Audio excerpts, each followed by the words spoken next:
இன்னைக்கு ஒரு முக்கியமான வீடியோ. வக்ஃப் வாரிய திருத்த மசோதா இன்னைக்கு நாடு முழுக்க ஒரு மக்கள் போராட்டம் எழுந்திருக்கக்கூடிய நேரத்துல, இந்த போராட்டம் அடுத்து எந்த கட்டத்தை நோக்கி நகரும்? குறிப்பா இந்த மசோதாவுல மக்களுக்கு எதிரான என்ன மாரியான சட்டவிரோதங்கள் இருக்கு? அப்படின்னு சம்பந்தமான முழுமையான விவரங்களை இன்னைக்கு வீடியோல பார்க்க போறோம். இன்னைக்கு நிகழ்ச்சியில நம்ம கூட இருக்கக்கூடிய சிறப்பு விருந்தினர், மனிதநேய மக்கள் கட்சியின் தலைவர், பாபநாசம் சட்டமன்ற உறுப்பினர் பேராசிரியர் ஜவாஹிர் நம்மளோட இருக்காங்க. அஸ்ஸலாமு அலைக்கும். வலைக்கம் சலாம். சார் எப்படி இருக்கீங்க? அல்ஹம்துலில்லாஹ். சார் இப்போ அந்த வக்ஃப் வாரிய திருத்த மசோதா நாடு முழுக்க மிகப்பெரிய ஒரு மக்கள் போராட்டமா மாறி இருக்கு. இதுல ஆரம்பத்துல 40 திருத்தம், 44 திருத்தம் சொன்னாங்க. நீங்க சொன்னதுக்கு அப்புறம் தான் அது 115 உள் திருத்தம் இருக்கு அப்படின்ற விஷயமே தெரிய வந்தது.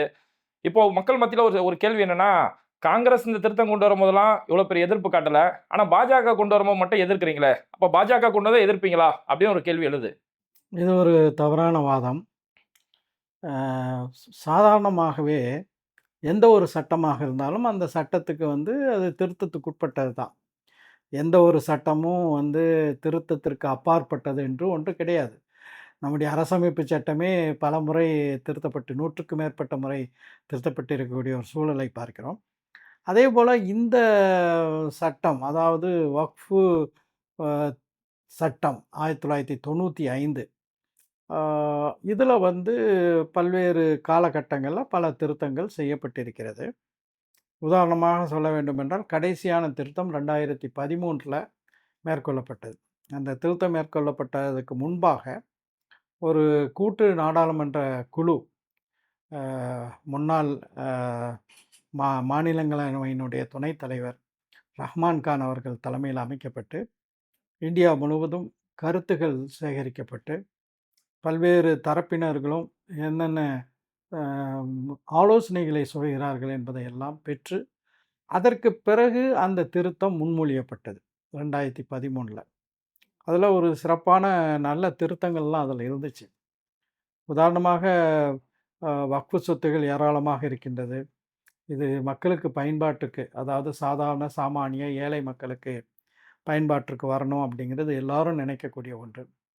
அந்த அடிப்படையில தான் அந்த திருத்தத்தில ஒண்ணு என்னன்னா, வக்ஃபு டெவலப்மென்ட் கார்ப்பரேஷன் அப்படின்னு ஒன்ற ஏற்படுத்தணும். அதன் மூலமாக தொழில் செய்யக்கூடியவர்களுக்கு, மாணவர்களுக்கு, இவர்களுக்கெல்லாம் கடன் கொடுக்கக்கூடிய ஒரு திட்டம்லாம் அதில 2013 திருத்தத்தில இருந்துச்சு. ஆனால் இவர்கள் ஆட்சிக்கு வந்த பிறகு 2014ல அந்த திருத்தங்கள் எதையுமே இவர்கள் மேற்கொள்ளவில்லை. இல்ல, ஒரு பெரிய ஏராளமான பொய்யுரைகளை பாஜகவும், அதை சார்ந்தவர்களும் இந்த வக்ஃபு திருத்த சட்டத்தில சொல்றாங்க. அதில ஒன்று என்னன்னா, நாங்க ராஜேந்திர சச்சார் பரிந்துரையின் அடிப்படையில தான் இந்த திருத்தங்கள கொண்டு வந்திருக்கோம் அப்படின்னு சொல்றாங்க. ஆனா, அதில பல விஷயங்கள சொல்ல முடியும். நேரத்தை கருதி ஒன்றை மட்டும் சொல்கிறேன். எப்படி நி வருவாய்த்துறை நிர்வாகத்தை பண்ணுவதற்கு ஒரு ஐஏஎஸ் இருக்கிறதோ, காவல்துறை நிர்வாகத்துக்கு ஒரு ஐபிஎஸ் இருக்கிறதோ, அதேபோல நீ நிதி சம்பந்தமான விஷயங்கள பரிபாலனை செய்வதற்கு ஐஏஏஎஸ்ன்னு ஒரு அமைப்பு இருக்கிறதோ, அதே மாரி அ இந்தியன் வக்ஃப் சர்வீஸ் என்று ஒரு தனி அ சேவை ஒன்று உருவாக்கப்பட வேண்டும். அதில போட்டித் தேர்வுகள் வைத்து, அதில வெற்றி பெறக்கூடிய இந்த வக்ஃபினுடைய நிர்வாகிகளாக வரக்கூடிய ஒரு அருமையான பரிந்துரை அது. அதையெல்லாம் செய்யாதவர்கள் தான் சச்சார் குழு சொன்ன பல பரிந்துரைகளில் ஒன்று. நான் சொன்ன அந்த வக்ஃப் டெவலப்மென்ட் கார்ப்பரேஷன், அதுவும் சச்சார் பரிந்துரை தான். அதெல்லாம் செய்யாத பாஜக ஆட்சிக்கு வந்த பிறகு, இப்போது நாங்க சச்சார் பரிந்துரையின் அடிப்படையில இத செய்றோம்ன்னு சொல்றது ஏற்றுக்கொள்ள முடியாது. இன்னொன்னு, பாஜக கொண்டு வந்தது காரணமாக இந்த திருத்தத்தை எதிர்க்கிறோம் அப்படின்னு சொல்வது தவறு. இந்த சட்டத்தினுடைய முக்கியமான நோக்கமே, அதாவது இந்த திருத்த சட்டத்தினுடைய முக்கியமான நோக்கமே, அதை நான் அடிக்கடி சொல்வது போல, இது வக்ஃபு திருத்த சட்டம் அல்ல. இதை தெளிவாக சொல்ல வேண்டுமென்றால், இது வக்ஃபு ஒழிப்பு சட்டம். This is not Waqf amendment act, but this is Waqf abolition act. அதுக்கு நிறைய இல்ல இதுல மத ரீதியா அப்படி என்ன பிரச்சனை வந்துற போகுது? அந்த சொத்துக்கள பாதுகாக்கிறது தானே இப்படி ஒரு சட்டம் கொண்டு வந்திருக்குன்னு சொல்றாங்க. மதத்துல எங்கேயுமே நான் உள்நுழையலையே அப்படிங்கிறாங்க. சொத்துக்களை பாதுகாக்கணும்னா, ஒரு ஆக்கிரமிப்பாளர் இருக்கிறார். அந்த ஆக்கிரமிப்பாளரிலிருந்து அந்த சொத்தை மீட்க வேண்டும் என்றால், சட்டங்கள் கடுமையாக இருக்க வேண்டுமா? இலகுவாக இருக்க வேண்டுமா? கடுமையாக தானே இருக்க வேண்டும். இப்போது இருக்கக்கூடிய, அதாவது திருத்துவதற்கு முன்பு 2013 அமெண்ட்மென்ட்ல யாராவது ஒருவர் ஒரு வக்ஃபு சொத்தை ஆக்கிரமித்தால் அவருக்கு வந்து சிறை தண்டனை உண்டு. அபராதமும் உண்டு. சாதாரண சிறை தண்டனை அல்ல. அது வந்து ஒரு காக்னிசபிள், ஒரு அங்கீகரிக்கப்பட்ட குற்றமாக கருதப்படும். நான் பெயிலபிள், அதாவது பிணையில் வெளிவர முடியாத குற்றமாக இருக்கும். இது தவிர ஒரு கடுமையான தொகை அபராதமாகவும் விதிக்கப்படும். இந்த வக்ஃபு சொத்துக்களை பாதுகாக்கிறேன்னு வந்திருக்காங்க பாருங்க. இவங்க என்ன பண்ணியிருக்காங்கன்னா, ரிகரஸ் இம்ப்ரிசன்மென்ட், கடுங்காவல் தண்டனையை சிம்பிள் இம்ப்ரிசன்மெண்ட்டா மாத்திட்டாங்க. அந்த ஃபைனை வந்து எடுத்துட்டாங்க. பிணையில் வர முடியாத குற்றம் என்பதை பெயிலபிள் அஃபென்ஸாக, பிணையில் வரக்கூடிய வகையில் எளிதில் பிணை பெற்று வரக்கூடிய ஒரு குற்றமாக மாற்றி வைத்தது தான் இவங்க வக்ஃபு சொத்துக்களை காக்கக்கூடிய லட்சணம். சரி சார். இப்ப இதுல ஒரு மாற்றங்கள் சொல்லும்போது வக்ஃப் பை யூசர்ஸ் அப்படின்னு சொல்லி ஒரு சட்டமா மாத்தி இருக்கிறதா சொல்றாங்க. அது என்ன சார் அது? அது மிக முக்கியமான ஒரு திருத்தம். அதனால தான் அதை வந்து வக்ஃபு ஒழிப்பு சட்டம் அப்படின்ட்டு நான் சொல்கிறேன். உங்கள் ஊர்லேயும் சரி, என்னுடைய ஊர்லேயும் சரி, அல்லது தமிழ்நாட்டிலையும் இந்தியா முழுவதும் பல சொத்துகள் நம்முடைய பாட்டனார், முப்பாட்டனார், அதுக்கு முன்னாடி உள்ளவங்க, அதுக்கு முன்னாடி ஆட்சி செய்த ஆட்சியாளர்கள், இவர்களெல்லாம் நன்மைக்காக வேண்டி தர்மம் செய்கிறார்கள். அப்படி செய்யும்போது அந்த சொத்துகளுக்கு எந்த விதமான பத்திரமும் இருக்காது. அது வந்து ஒரு அனுபவ பாத்தியதைன்னு சொல்கிறாங்க பாருங்கள், அதில் வருது. இது வெறும் பள்ளிவாசல்கள் மட்டுமல்ல, அல்லது தர்காக்கள் மட்டுமல்ல, அல்லது வேறு சம்பந்தமான முஸ்லீம்கள் சம்பந்தமான அறக்கட்டளைகள் மட்டும் இல்லை. இன்றைக்கி கோயில்கள் இருக்கின்றது. எந்த பழம்பெருமை வாய்ந்த கோயில்களுக்கு அவங்களுக்கு அந்த கோயிலுக்கான தஸ்தாவேஜ் இருக்குமா, பத்திரம் இருக்குமானா இருக்காது. எத்தனையோ பழம்பெரும் சர்ச்சுகள் இருக்கின்றது. அந்த சர்ச்சுகளுக்கு அந்த பத்திரம் இருக்குமானா நிச்சயமாக இருக்காது. பாரம்பரியமாக இது எங்கள் ஊர் கோயில், நாங்கள் மட்டும் இல்லை, எங்கள் பாட்டன் முப்பாட்டன் எல்லாரும் வழிபாடு செய்தது. அதே மாதிரி சர்ச்சும் இருக்குது. இப்போ இது வந்து வக்ஃப் பை யூசருங்கிற மாதிரி இவையும் வந்து என்னன்னா பயன்பாட்டில் இருக்கக்கூடிய வழக்க வழிபாட்டு தலம். எல்லா வழிபாடுலையுமே இருக்காது. ஆமாம். இது வந்து வக்ஃப் பை யூசர் அப்படிங்கிறத முற்றிலுமாக எடுத்துவிட்டதின் காரணமாக இன்றைக்கு இந்த அனுபவ பாத்தியதையில் இருக்கக்கூடிய வக்ஃபு சொத்துக்களை அரசு ஆக்கிரமிப்பித்துக் கொள்வதற்கு எடுத்துக்கொள்வதற்கான ஒரு வழிவகை பிறந்திருக்கின்றது என்று நான் சொன்னால் அது மிகையாகாது. இதுல இன்னொரு குற்றச்சாட்டு என்ன சொல்றாங்கன்னா, வக்ஃப் வாரியத்துக்கு வந்து ஒரு வானளாவிய அதிகாரம் கொடுக்கப்பட்டிருக்கு. அவங்க எதை கை காட்டுறாங்களோ அது உடனே அவங்க ஆக்கிரமிச்சுட்டு போயிடுவாங்க. அந்த மாதிரி இப்போ திருச்செந்துறை இதைதான் கிரண் ரிஜிஜு முன்னெடுத்து காட்டினாரு. திருச்செந்துறையில கோயிலுமே வக்ஃப் சொத்துன்னு சொல்றாங்களே அப்படின்னு சொல்லி ஒரு குற்றச்சாட்டு சொல்றாங்க. அதோட விளக்கம் என்ன சார்? முதல்ல திருச்செந்துறைங்கிறது ஒரு கிராமம். திருச்சி மாவட்டத்தில் இருக்கக்கூடிய ஒரு கிராமம். இந்த தமிழ்நாடு வக்ஃப் வாரியத்தினுடைய தலைமை செயல் அலுவலராக ஒரு பெண்மணி நியமிக்கப்பட்டிருந்தார். அவர் செய்த ஒரு மிகப்பெரிய தவறு. திருச்செந்துறை என்கின்ற அந்த கிராமத்தில் ஒரு குறிப்பிட்ட இடம் வக்ஃபு இடம். முழு கிராமமும் வக்ஃபு அல்ல. ஆனால் இந்த பெண்மணி எங்களுக்கே சந்தேகமாக இருக்கின்றது. ஏனென்றால் அவருடைய நடவடிக்கைகள் அனைத்தும் ஒரு சந்தேக பார்வையோடு பார்க்கக்கூடிய ஒன்று. அவர் என்ன மிகப்பெரிய அறிவாற்றல் மிகுந்த ஒரு அலுவலர் என்றெல்லாம் அந்த பெண்மணியை சிலர் நினைக்கக்கூடும். ஒரு அறிவுகெட்ட ஒரு வேலையை வந்து அந்த பெண்மணி செய்கிறார். அதுதான் வந்து இந்த மொத்த திருச்செந்துறை கிராமத்தையும் வக்ஃபு என்று அறிவித்தது. இது தவறு என்பதை உணர்ந்து உடனடியாக தமிழ்நாடு வக்ஃப் வாரியத்தில் தீர்மானம் நிறைவேற்றி, இது மொத்தமும் வக்ஃபு அல்ல, இதில் ஒரு குறிப்பிட்ட பகுதி மட்டும்தான் வக்ஃபு அப்படிங்கிறது நிலைநாட்டப்பட்டது. அந்த சிஇஓவும் தலைமை செயல் அலுவலரும் வக்ஃப் வாரியத்திலிருந்து இடமாற்றம் செய்யப்பட்ட நிகழ்வும் நடைபெற்றது. அது தவறுங்கிறதுல மாற்று கருத்து இல்லை. அந்த தமிழ்நாட்டுக்கு வந்து ஜாயின்ட் பார்லிமெண்ட் கமிட்டி கூட்டு நாடாளுமன்ற நடவடிக்கை குழு வந்து இங்கே வந்தபோது நம்முடைய வக்ஃபுனுடைய தற்போதைய சிஇஓ தாரேஸ் அகமது ஐஏஎஸ் அவர்கள், திருச்சி மாவட்ட ஆட்சியர் அவர்கள், அந்த பகுதி கோட்டாட்சியர் இவர்கள் எல்லாரும் வந்து அந்த கூட்டு நாடாளுமன்ற நடவடிக்கை குழுக்கு முன்னால் ஆஜராகி, இது தொடர்பான தெளிவான விளக்கங்களை கொடுத்து விட்டார்கள்.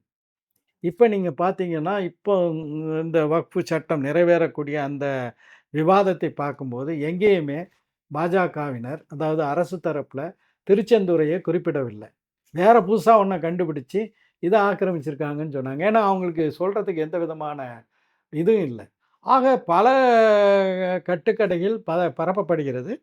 அதுல இந்த தமிழ்நாடு வக்ஃப் வாரியத்தினுடைய சிஇஓவாக இருந்த அந்த பெண்மணி செய்த ஒரு தவறு அது. அந்த தவற வந்து வக்ஃப் வாரியம் அங்கீகரிக்கல. அத சரி செய்து விட்டார்கள். சரி சார். அப்போ இஸ்லாமியர்கள் மட்டுமே கண்காணிக்கிறதால தான் இப்ப ஏற்பட்ட பிரச்சனை வருது. அப்போ உள்ள ஒரு நான் முஸ்லீம், ஒரு முஸ்லீம் அல்லாதவங்க வரும்போது, அது நிர்வாகம் சரியா நடக்கும்னு சொல்லி பாஜக ஒரு குற்றச்சாட்டு சொல்றாங்க. அதாவது முதல்ல தெளிவா சொல்லணும்னா, சட்டம் அனைவருக்கும் சமமாக இருக்க வேண்டும். இன்றைக்கு வக்ஃபு சொத்துகள் வந்து அ முஸ்லிம்கள் தொடர்பான அறக்கொடைகளை வந்து நிர்வாகம் செய்யக்கூடிய ஒன்று. அதே மாரி ஹிந்து என்டோமெண்ட் அப்படின்னு இருக்கின்ற இந்து அறநிலைத்துறை. இப்ப அந்த இந்து அறநிலையத்துறையிலையும் பல்வேறு பிரச்சனைகள் இருக்கின்றது. பல்வேறு தகராறுகள் இருக்கிறது. பல்வேறு வழக்குகள் இருக்கிறது.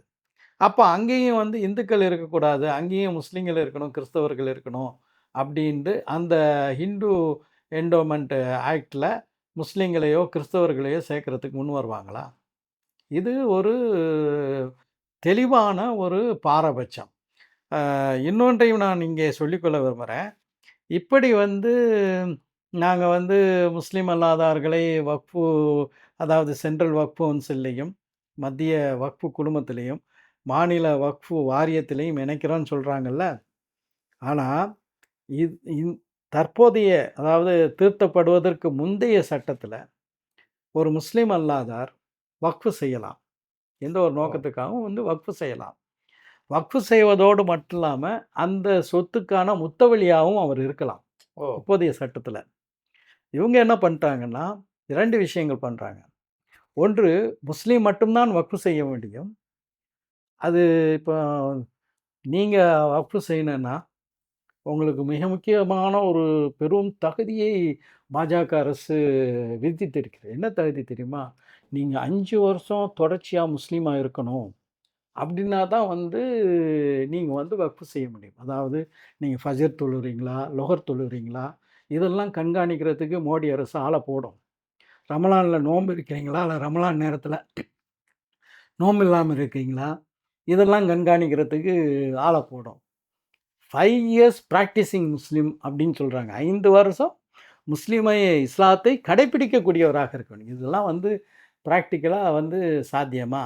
அதே நேரத்தில இப்படி வந்து கடைபிடிக்கக்கூடிய முஸ்லீம்களா இருக்கணும்னு சொல்லக்கூடிய அதே நேரத்தில, வக்ஃப் வாரியத்தில அதாவது சென்ட்ரல் வக்ஃப் கவுன்சில்ல, மாநில வக்ஃப் வாரியத்தில முஸ்லீம் அல்லாதார்களை உள்ள பூத்துறாங்க. ஆனா முஸ்லீம் அல்லாதார்கள் வக்ஃபுக்கு தானம் அளிக்கக்கூடாது என்று தடை விதிக்கிறார்கள். ஆக ஒரு ஒரு பாரபட்சமான, ஒரு பாசிச பார்வையுடன் முழுமையாக வக்ஃபுகளை ஒழிக்க வேண்டும் என்ற ஒற்றை நோக்கத்தோடு கொண்டு வரப்பட்ட சட்டம் என்பதனால தான் இஸ்லாமிய சமுதாயம் மட்டுமல்ல, இன்றைக்கு தமிழ்நாடு சட்டமன்றத்தில மாண்புமிகு முதலமைச்சர் அவர்கள் இது தொடர்பான ஒரு தீர்மானத்தை முன்மொழிந்தபோது, பாஜகவை தவிர அனைத்து கட்சியினர்களும் அந்த தீர்மானத்துக்கு ஆதரவாக, வக்ஃபு திருத்த சட்டத்தை திரும்பப் பெற வேண்டும் என்பதற்கு ஆதரவாக வாக்களித்தார்கள் என்பது உங்களுக்கு அனைவருக்கும் தெரிந்த ஒரு செய்தியாக இருக்கின்றது. நாடாளுமன்றத்திலும் கூட நீங்கள் பார்த்தீர்கள் என்றால், பாஜக அணியில் இருக்கக்கூடிய கட்சியினர்களை தவிர, மற்றவர்கள் அனைவரும் இந்த சட்டத்தை எதிர்த்து அதாவது நீங்க பார்த்தீங்கன்னா, நாடாளுமன்றத்தில அந்த வாக்கெடுப்பில பா மக்களவையில பாஜகவுக்கு ஆதரவான வாக்குகளும், இந்த தீர்மானத்திற்கு ஆதரவான வாக்குகளும், தீர்மானத்தை எதிர்த்த வாக்குகளுக்குமான இடைவெளி வெறுமனே ஒரு 50, 52 தான். அது மாநிலங்களவையில இன்னும் குறைவாக பதிவு செய்யப்பட்டிருப்பது, மிக தெளிவாக அது ஒரு நாட்டு மக்களுடைய உணர்வுகளை பிரதிபலிக்கக்கூடிய ஒன்றாக இருக்கின்றது. இன்னொன்னையும் சொல்ல விரும்புறேன். ஒரு ஆங்கில நாளிதழ் டிடி நெக்ஸ்ட் என்று வருகிறது தினத்தந்தி குழுமத்திலிருந்து. அதில் ஒரு சர்வே பண்ணும்போது இந்த வக்ஃபு திருத்த சட்டம் முஸ்லீம்களை பழிவாங்க வேண்டும், முஸ்லீம் சொத்துக்களை அபகரிக்க வேண்டும் என்ற நோக்கத்தில் கொண்டு வரப்பட்டதா, அல்லது வக்ஃபுக்கு நன்மை செய்ய வேண்டும் என்பதற்காக கொண்டு வரப்பட்டதா அப்படின்னு ஒரு கேள்வி கேட்குறாங்க. 66 விழுக்காடு டிடி நெக்ஸ்டினுடைய வாசகர்கள் இது வக்ஃபு சொத்துக்களை கபலீகரம் செய்வதற்காக கொண்டு வரப்பட்ட சட்டம்னு சொல்கிறாங்க. எனவே நாடாளுமன்ற உறுப்பினர்கள் மட்டும் இல்லாமல் சாதாரண மக்களும் கூட பாஜக இதில் ஒரு கெட்ட நோக்கத்தோடு கொள்ளையடிக்க வேண்டும், வக்ஃபு சொத்துக்களை கொள்ளையடிக்க வேண்டும்ங்கிற எண்ணத்தோடு இந்த சட்டத்தை கொண்டு வந்திருக்கிறது என்பதில் தெளிவாக இருக்காங்க. சரி சார். இப்ப இந்த வக்ஃபு சொத்துக்கள் பறிபோகிற ஒரு ஆபத்து இருக்கு அப்படின்னு சொல்லியிருந்தீங்க. இதுல வேற அப்படி என்ன சார் ஆபத்து இருக்கு? இந்த அளவுக்கு போராட்டம் நடத்தக்கூடிய அளவுக்கு என்ன ஆபத்து இருக்கு? மிகப்பெரிய ஆபத்து இருக்கின்றது. என்ன ஆபத்துன்னா, இந்த வக்ஃபு ஒழிப்பு சட்டத்தின் அடிப்படையில் இந்தியாவில் இருக்கக்கூடிய அனைத்து வக்ஃபுகளும் மீண்டும் 6 மாதத்துக்குள்ள ஒரு போர்ட்டல், ஒரு இணைய தளத்தில் போய் மீண்டும் அத்தனை பேரும் பதிவு செய்யணுங்கிறாங்க. இருக்கக்கூடிய எல்லாத்தையுமே ஆவணங்களோடு பதிவு செய்யணுங்கிறாங்க.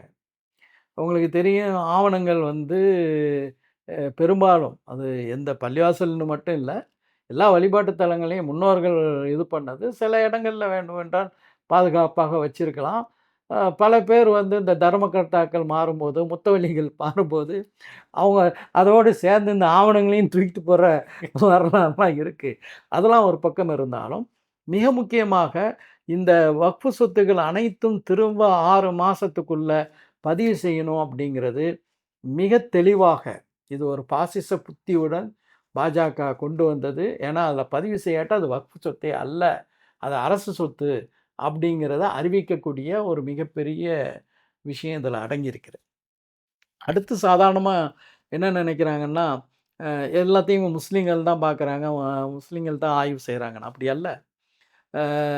உதாரணமாக சொல்லணும்னா, ஒரு ஒரு மாவட்டத்தில் வக்ஃபு தொடர்பான தகராறு வருகிறது.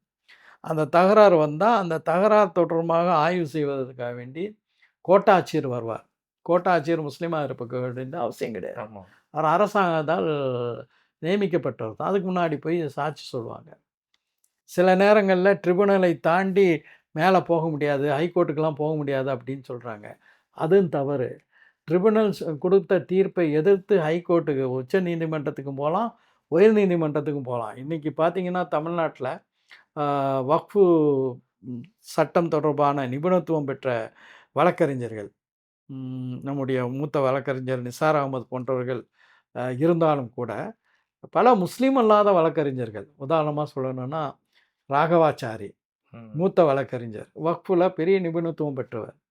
அவருடைய சகோதரர் வி லட்சுமி நாராயணன், அவரும் பெரிய நிபுணத்துவம் பெற்றவர். ஒரு காலகட்டத்தில் அவர் வக்ஃப் வாரியத்தினுடைய சட்ட ஆலோசகராகவும் இருந்திருக்கார். இன்றைக்கி உயர்நீதிமன்றத்தினுடைய நீதிபதியாக இருக்கிறார். இப்படி பல முஸ்லீம் அல்லாத வழக்கறிஞர்களும் இதில் நிபுணத்துவம் பெற்றிருக்காங்கன்னா, அது வெறும் ட்ரிபுனல் மட்டும் இல்லை, ஹைகோர்ட்டுக்கும் போகலாம், சுப்ரீம் கோர்ட்டுக்கும் போகலாம் அப்படிங்கிறதுக்கும் ஒரு எடுத்துக்காட்டாக இது அமைஞ்சிருக்கு. சரி சார். இப்போ இந்த பாசிச செயல்பாடுகள் பற்றி சொன்னீங்க. இப்போ உத்தரப்பிரதேசத்தில் வக்ஃபு மசோதாவுக்கு எதிராக மக்கள் போராடும் போது ஒரு 200 பேருக்கு மேலே 2 லட்சம் ரூபா வரைக்கும் அபராதம் அப்படின்னு சொல்லி ஒரு நோட்டீஸ்லாம் கொடுத்துருக்காங்க. இது எப்படி காட்டுது சார்? இந்த சட்டத்தை மக்கள் போராட்டத்தை பார்த்து பயப்படுறாங்களா, இல்லை அந்த போராட்டத்தை ஒடுக்க நினைக்கிறாங்களா? நிச்சயமாக யோகி ஆதித்யநாத் பயந்திருக்கிறார் என்பது தான் பொருள். சாதாரணமாக நம்ம தமிழ்நாட்டு மக்கள் மத்தியிலேயும் கூட, ஒரு தமிழ்நாடு முஸ்லீம்கள் மத்தியிலையும் கூட, நம்ம தமிழ்நாட்டில் போராடுறோம், வட இந்தியாவில் ஒன்றுமே செய்ய மாட்டேங்கிறாங்களே அப்படின்னு ஒரு தவறான ஒரு புரிதல் இருக்கின்றது. தலைநகர் டெல்லியில் மிகப்பெரிய பிரமாதமான ஒரு எதிர்ப்பு போராட்டத்தை அனைத்து இந்தியா முஸ்லீம் தனியார் சட்ட வாரியம், அதனுடைய தலைவர், பொதுச் செயலாளர், உறுப்பினர்கள் மட்டுமல்ல, சாதாரண பொதுமக்கள் ஆயிரக்கணக்கில் அந்த போராட்டத்தில் பல்வேறு கட்சிகளைச் சேர்ந்த நாடாளுமன்ற உறுப்பினர்கள், தலைவர்கள் எல்லாம் பங்கு கொண்ட பிரமாதமான ஒரு போராட்டம் நடைபெற்றது. அதே போல தான் உத்தரப்பிரதேசத்தில் பல்வேறு பகுதிகளில், சஹரான்பூரில் ஒரு வரலாற்று சிறப்பு மிகுந்த ஒரு பேரணி நடந்த காட்சிகளை எல்லாம் நீங்கள் பார்த்துருப்பீங்க. வட இந்தியா முழுவதும் இந்த போராட்டங்கள் மிக பெரிய அளவில் நடக்கின்றது. அதை ஒடுக்க வேண்டும், அதை சீர்குலைக்க வேண்டும்ங்கிற நோக்கத்தில் யோகி ஆதித்யநாத் இது போன்று அபராதங்களை விதிக்கிறார். இதையெல்லாம் கண்டு அந்த மக்கள் அஞ்சுவார்கள். பாரம்பரியமாக முன்னோர்கள் கொண்டு வந்த அந்த சொத்தை கொள்ளையடிப்பதற்கு அனுமதிப்பார்கள் என்றெல்லாம் எண்ணம் இல்லை. நிச்சயமாக எப்படி குடியுரிமை திருத்த சட்டத்தை இந்த பாசிச பாஜக திரும்ப பெற்றதோ அதே போல் வக்ஃபு சொத்துக்களை கொள்ளையடிப்பதற்காக கொண்டு வந்திருக்கிற இந்த சட்டம் நிச்சயமாக ஒரு நாள் ரத்து செய்யப்படுங்கிறதுல எனக்கு முழு நம்பிக்கை இருக்கிறது. சரிங்க சார். இந்த ஒரு குறுகிய நேரத்தில் இந்த சட்டம் சம்பந்தமான முழுமையான விவரங்களை ரொம்ப தெளிவாக பதிவு செஞ்சீங்க. நிகழ்ச்சியில் கலந்துள்ள ரொம்ப நன்றி. கண்டிப்பாக அடுத்த ஒரு நிகழ்ச்சியில் சந்திப்போம். மகிழ்ச்சி. நன்றி. இது மாதிரி வீடியோக்களை தொடர்ந்து பார்க்கறதுக்கு மறக்காம பேட்டை டிவியை சப்ஸ்கிரைப் பண்ணிட்டு இந்த வீடியோக்களை உங்க நண்பர்களுக்கு அதிகமாக ஷேர் செய்யுங்க. இணைந்திருப்போம். மிஸ்டர் பர்ஃபெக்ட் எக்ஸ்ட்ரா கோல்டு திருமணமான ஆண்களுக்கு திருப்பு முனையை ஏற்படுத்தும் ஹலாலான இயற்கை வியாகரா. 60,000க்கும் மேற்பட்ட திருப்திகரமான வாடிக்கையாளர்கள், 500க்கும் மேற்பட்ட வாடிக்கையாளர்களுக்கு குழந்தை வரமும் கிடைத்துள்ளது. வயதான பலகினமா, சுகர் பலகினமா, இனி கவலை வேண்டாம். உங்கள் இல்லறம் நல்லறமாக அமைய உடனே ஆர்டர் செய்யுங்கள். மேலும் விவரங்களுக்கு கீழுள்ள எண்ணை அணுகுங்கள்.